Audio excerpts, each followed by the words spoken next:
ক্ষমতার অপব্যবহার ও দুর্নীতির মাধ্যমে পূর্বাঞ্চলে ৬০ কাঠা প্লট বরাদ্দ নেয় শেখ হাসিনা ও তার মেয়ে সাইমা ওয়াজেদ পুতুল সহ ১৬ জনের বিরুদ্ধে মামলা করেছে দুর্নীতি দমন কমিশন দুদক।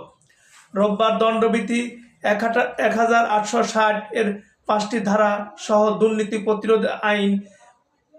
১৯৪৭ এর ৫-এর ২ ধারায় তাদের বিরুদ্ধে অভিযোগ এনে এ মামলা করা হয়।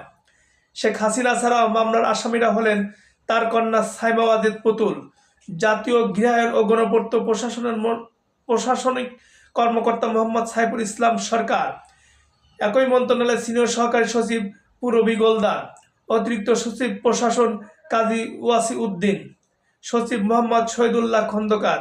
রাজুকের সাবেক চেয়ারম্যান মোহাম্মদ আনিসুর রহমান মিয়া, প্রতিষ্ঠানটির সাবেক সদস্য মোহাম্মদ খুরশিদ আলম, সদস্য প্রশাসন ও অর্থ কবিরাল আসাদ, সদস্য উন্নয়ন নিয়ন্ত্রণ তন্ময় দাস ও সাবেক সদস্য পরিকল্পনা মোহাম্মদ নাসির উদ্দিন।